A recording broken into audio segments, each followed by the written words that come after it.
Assalamualaikum semuanya. Selamat datang di Kisah Berawan, channel yang memberikan kisah nyata dan menarik untuk dibahas. Namun sebelum itu mengklik tombol subscribe terlebih dahulu. Dan jangan lupa untuk menuliskan sholawat di kolom komentar, agar kita mendapatkan syafaat di akhir kelak. Matahari siang bersinar terik, membuat aspal jalanan tampak berkilau seperti cermin cair. Udara terasa panas dan menyengat, membuat siapapun yang berada di luar ruangan lebih cepat kehilangan kesabaran. Di sudut jalan raya yang ramai, seorang polisi lalu lintas berdiri di bawah pohon rindang, berteduh sebisa mungkin dari sengatan matahari. Namanya Eddie, berusia 37 tahun.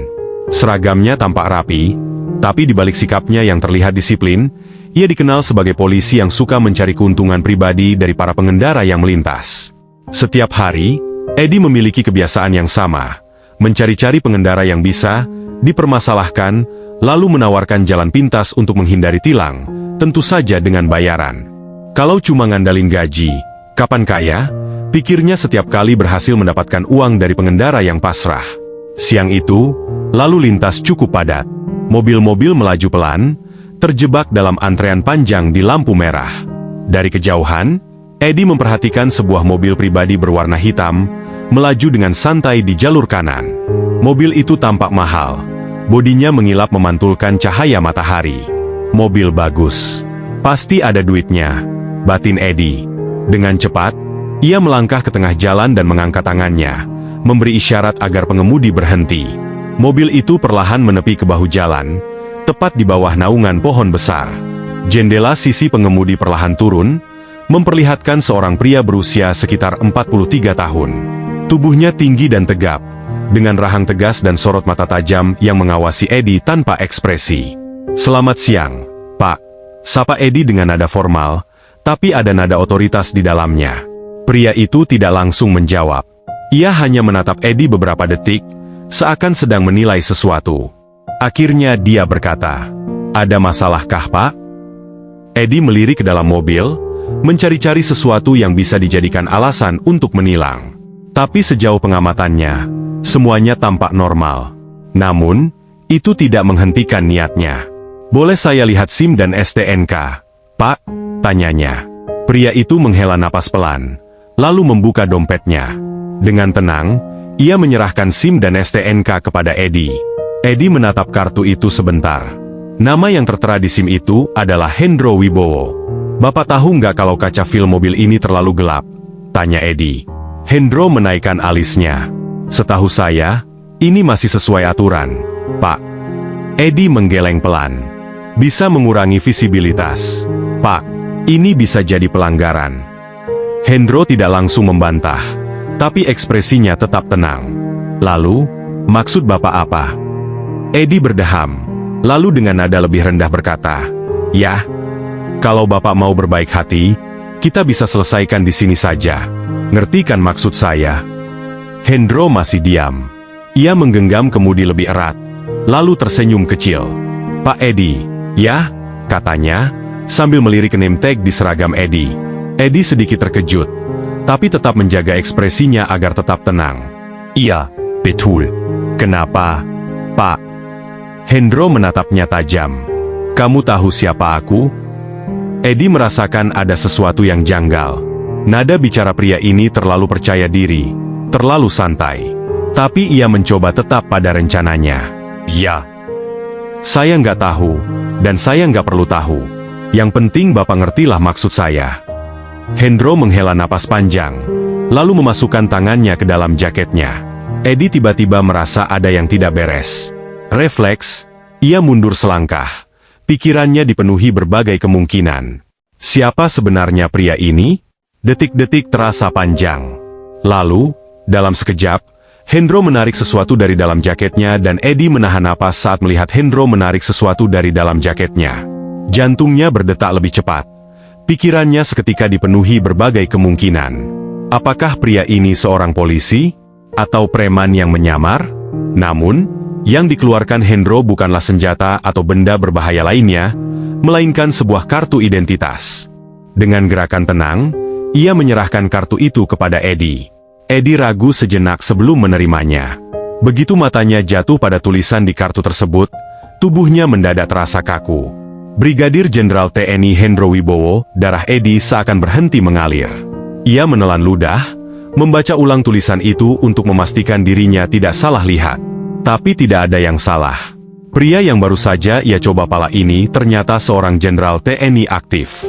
Hendro menatap Edi tanpa ekspresi. "Masih mau lanjut, Pak Polisi?" tanyanya dengan suara datar. Edi langsung merasakan keringat dingin mengalir di punggungnya. Tangannya yang memegang kartu itu sedikit bergetar. Ia tahu betul bahwa berurusan dengan seorang perwira tinggi TNI bukanlah perkara main-main.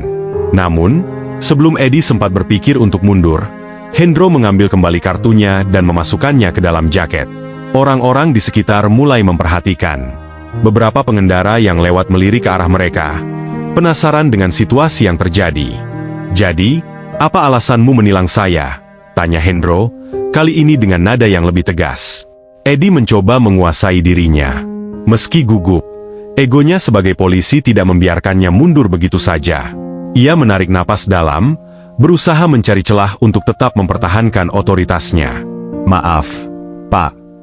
Saya hanya menjalankan tugas," jawabnya dengan suara yang sedikit bergetar. Hendro menyipitkan matanya. "Tugas? Atau mencari keuntungan pribadi?"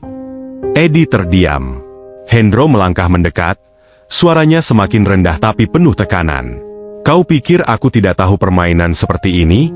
Berapa banyak orang yang sudah kau peras hari ini?" "Hah?" Edi melangkah mundur, matanya melirik ke kanan dan kiri, mencari alasan untuk mengakhiri percakapan ini. Tapi sebelum ia sempat mengatakan sesuatu, Hendro berbicara lagi. "Apa aku perlu melaporkan ini langsung ke komandanku? Atau mungkin kita panggil atasanmu sekarang?" Pernyataan itu seperti palu godam yang menghantam kepala Edi. Jika atasan mengetahui hal ini, karirnya bisa hancur dalam sekejap. Namun, Edi masih mencoba bertahan. Ia menegakkan tubuhnya dan berkata, "Saya cuma menjalankan prosedur, Pak. Kalau ada kesalahan, kita bisa selesaikan baik-baik." Hendro terkekeh pelan, tapi tawanya mengandung nada meremehkan. "Selesaikan dengan baik. Seperti yang kau lakukan dengan pengendara lain." Situasi semakin tegang. Beberapa orang yang melihat mulai mendekat, mencoba menguping apa yang sedang terjadi. Edi tahu dia tidak bisa terus mengelak. Ia harus segera keluar dari situasi ini sebelum semuanya bertambah buruk. Namun, sebelum ia sempat berpikir lebih jauh, Hendro melangkah lebih dekat, kali ini dengan sorot mata yang jauh lebih tajam. "Kau dengarkan aku baik-baik," katanya pelan, tapi penuh wibawa. "Aku bisa menyelesaikan ini sekarang juga. Tapi jika kau masih mencoba bermain-main denganku, aku pastikan ini akan jadi hari terburuk dalam hidupmu." Edi menahan napas. Dia tahu, tidak ada jalan keluar mudah dari situasi ini. Suasana di pinggir jalan semakin tegang. Matahari siang yang terik terasa semakin membakar. Tapi bukan hanya karena cuaca, melainkan karena ketegangan yang kini menggantung di udara. Edi menggertakkan giginya. Dia tahu Hendro adalah seorang brigadir jenderal TNI, tapi rasa takutnya kini bersaing dengan egonya. Selama bertahun-tahun, dia sudah terbiasa menakut-nakuti pengendara dan merasa berkuasa di jalanan. Dia tidak bisa begitu saja mundur dan kehilangan harga dirinya, bahkan jika lawannya seorang perwira tinggi militer. Dengan dada membusung, Edi mencoba kembali menunjukkan otoritasnya.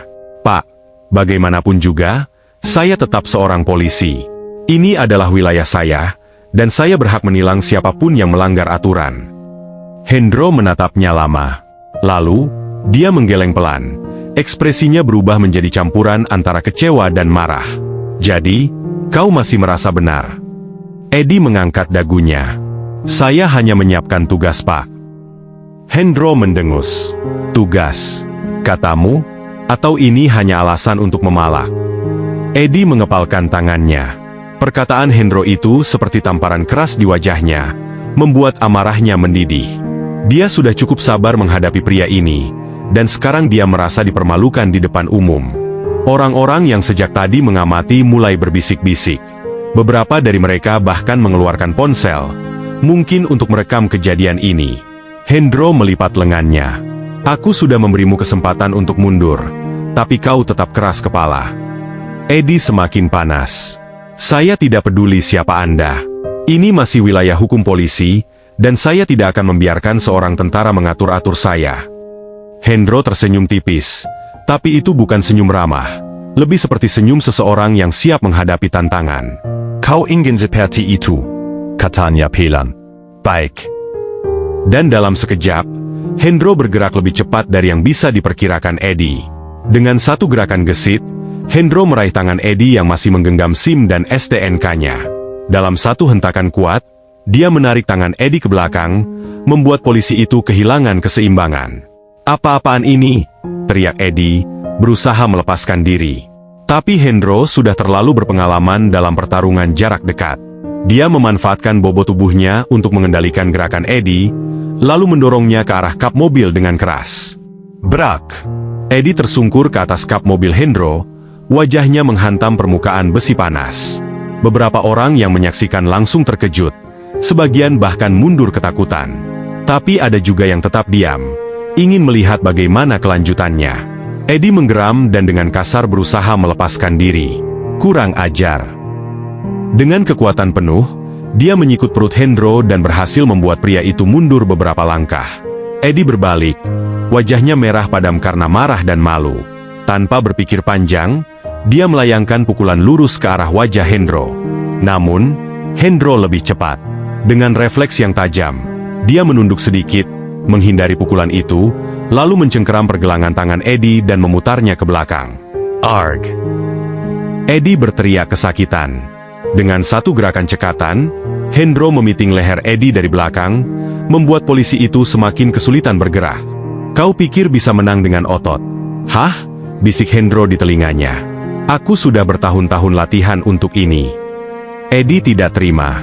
Dia meronta, berusaha melawan, tapi cengkeraman Hendro terlalu kuat. Orang-orang semakin heboh. Beberapa pengendara bahkan turun dari kendaraan mereka, ingin memastikan apa yang terjadi. "Pak polisi kalah lawan tentara," terdengar suara seseorang di kerumunan. Wajah Eddie semakin merah. Bukan hanya karena sakit, tapi juga karena rasa malu yang luar biasa. Dia, yang selama ini merasa berkuasa di jalanan, sekarang dipermalukan di depan umum oleh seorang pria yang bahkan tidak berseragam polisi. Hendro akhirnya melepaskan cengkeramannya dan mendorong Eddie ke belakang. Polisi itu tersandung beberapa langkah sebelum akhirnya bisa berdiri tegak lagi. Wajahnya dipenuhi amarah. Tangannya bergerak ke pinggangnya, tempat pistol dinasnya berada. Namun, sebelum dia sempat melakukan sesuatu yang lebih bodoh, Hendro mengangkat telunjuknya dan menatap Eddie tajam. "Coba saja kau tarik senjatamu," katanya pelan. "Lihat apa yang akan terjadi." Eddie membeku. Hendro lalu merapikan jaketnya dan mengambil SIM serta STNK yang tadi jatuh ke tanah. "Kau sudah salah menilai lawan, polisi," katanya, memasukkan kartu-kartu itu ke dalam sakunya. "Dan kau sudah melakukan kesalahan besar hari ini." Eddie masih terengah-engah, tangannya masih mengepal. Tapi dalam hatinya, dia tahu, tidak ada yang bisa dia lakukan sekarang. Orang-orang masih menatapnya. Beberapa dari mereka bahkan merekam kejadian ini dengan ponselnya. Jika video ini sampai tersebar, karirnya bisa hancur seketika. Sementara itu, Hendro melangkah santai kembali ke mobilnya. Sebelum masuk, dia menatap Eddie sekali lagi dan berkata, "Jangan sampai aku melihatmu melakukan hal ini lagi." Lalu, tanpa menunggu jawaban, dia menyalakan mesin mobilnya dan pergi, meninggalkan Eddie yang masih berdiri diam, dengan rasa marah dan malu yang bercampur menjadi satu. Sinar matahari siang semakin menyengat, tapi bagi Eddie, hawa panas itu terasa seperti api yang membakar. Harga dirinya. Eddie masih berdiri di tempatnya, terengah-engah, wajahnya merah padam karena amarah dan malu. Di sekelilingnya, beberapa orang masih menatap penuh rasa ingin tahu. Beberapa dari mereka tersenyum kecil, mungkin senang melihat seorang polisi yang biasa memalak pengendara kini dipermalukan di depan umum. Tapi Eddie tidak mau menerima kekalahannya begitu saja. Dia berpikir untuk melakukan sesuatu. Mungkin memanggil rekannya sesama polisi, atau bahkan mengarang cerita agar dirinya bisa lolos dari situasi ini. Namun, sebelum dia bisa bergerak, suara rendah dan berwibawa kembali terdengar. "Jangan kemana-mana, polisi. Kau belum selesai denganku." Eddie menoleh cepat. Hendro masih berdiri di samping mobilnya.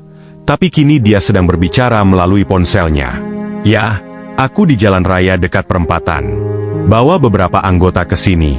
Ada seorang polisi yang perlu kita bawa ke kantor." Mata Eddie membelalak. Dia segera menyadari bahwa Hendro sedang memanggil anak buahnya, para prajurit TNI. Sekarang, dia benar-benar dalam masalah besar. Orang-orang di sekitar mulai menyadari apa yang terjadi. Beberapa pengendara yang semula hanya menonton, kini mulai berbicara satu sama lain.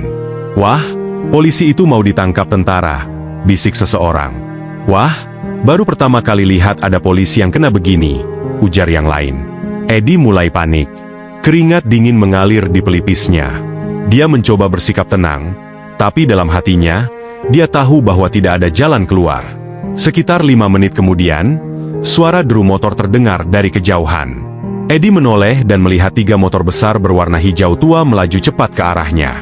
Para pengendara itu mengenakan seragam loreng khas TNI, dan di belakang mereka, sebuah mobil militer melaju perlahan, mengikuti dari kejauhan.